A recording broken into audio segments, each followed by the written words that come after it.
Let's picture the scene. You've striped a drive down a par 4 that you really struggle with in the past. But then you get up to your 7 iron, you feel really confident because you've hit a booming drive, but all of a sudden, bang, shank city. You've caught it right out the shaft of that golf club, and then you're staring a triple bogey in the face after a great drive. How frustrating is that? But here's the big thing. There is a reason why some random shanks just creep in every now and again. Some of you might go onto the golf course and not shank it, and then get onto the driving range and shank every single one. What is that elusive shank about, and what can you do to fix it? Don't forget, hit that subscribe button. Plenty more videos. 2 lessons a week coming up for you guys, and it'll help you whatever level you're at. Whether you're an elite player, whether you're a beginner, there's always something for you. Oh, that dreaded shank. It is possibly one of the worst golf shots ever. It just shoots straight for a right-handed golfer, shoots 45 degrees out to the right. Even the elite players hit it. We've seen in the recent past Justin Rose hit an absolute horrific shank. We've seen Justin Thomas hit a couple of horrific shanks. Ian Poulter hits a couple of horrific shanks. It happens, and it does happen from time to time. But for some of you, it might happen more often, and it just creeps in like a horror bag ghost at Halloween. It just creeps in at any given moment. But why does it happen? Well, the massive reason is it's because the golf club, quite simply, the sweet spot goes too far out towards that golf ball. And the problem there is if that sweet spot goes out, what part of that golf club gets to the golf ball first? It's that heel. Now, quite simply, I've seen a lot of out to in players hit quite a few shanks, and I've seen a lot of in to out players have a few shanks. It just depends on how well you time it coming into the moment of truth, i.e. impact. But a lot of you who shank it, just quite simply, the club just goes far too far out in front of you, just too soon towards impact. And as a result, that's when we get the heel. But why does that happen? It's a lot to do with how you start your downswing. Now, what do I mean by that? Well, a lot of you get to the top. Let's assume you're nice and neutral to the top. But then on that way down, you start your downswing with your upper body, your shoulders. So we feel like our bigger muscles, sort of chest, shoulder area, wants to start the downswing to gain some power. That makes a lot of sense. However, the big problem you've got is if our bigger muscles start the downswing, there's more of what we call a throwing motion out towards that golf ball. Centrifugal force is added to that golf club, i.e. the throwing motion.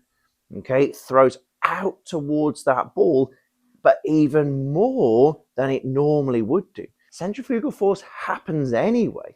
Okay, as long as we're not playing tug of war with the golf club, we're not pulling that golf club in. That's when we'll extreme toe shank it. That's another matter, but for another video. Let's say again, if we've got a nice normal natural swing where we're letting that golf club do the work, you'll notice when you just swing your golf club just nice and naturally, you'll get to a certain point, roughly about here, when we're coming to the bottom of our arc of our swing, you'll notice a slight pushing of that golf club out there. That's centrifugal force in action right there. You'll feel that little bit of a pushing out towards, away from you. But a lot of people try and pull that in. That's not the done thing. Would it help a shank? Of course it would do. But here's the real reason why you do it. Because when you throw your upper body, you're adding to that throwing force of that golf club out towards that golf ball. And that's the problem. So what I want you to try and do, we've got to try and, on the downswing, try and keep our upper body a lot quieter. Now, how do we do that? Let's assume you turn all the way to the top so your back is pointing at the target. What I want you to try and feel here is your back on the way down is still pointing at the target. Now, why will this help you? Because on the way back down, your arms and your hands will have enough room to drop that club down. You'll have enough room to drop that club down behind you and closer to you. So there'll be less of the throw out towards that ball. Let's imagine again when we're throwing our upper body at it, even if the shaft is in a good position, there's still more of that throw out and that club just goes too far out in front of us. when our upper body stays quiet on that way down, that's the feeling. That's what we want to try and get to. Allow the club and the hands and the arms not to be thrown out as far. So you'll feel really quiet in the shoulders. You won't feel stiff. You'll just feel very quiet. You won't feel any pushing with the shoulders at all. You'll feel just nice and quiet on that way down. So make sure now to really, really stop those shanky ones from creeping in. We've got to keep that upper body nice and quiet on that way down, because then when we reach the golf ball, that's fine. Then we can turn through. We see all these elite players, they all turn through, they all look as though they're really spinning and rotating through. Again, that is true, but my word, I can tell you this, their upper body, when they start down, is really, really quiet, and then they turn through. Whereas you, Mr. Amateur Golfer, unfortunately, uses your bigger muscles to get that club down there.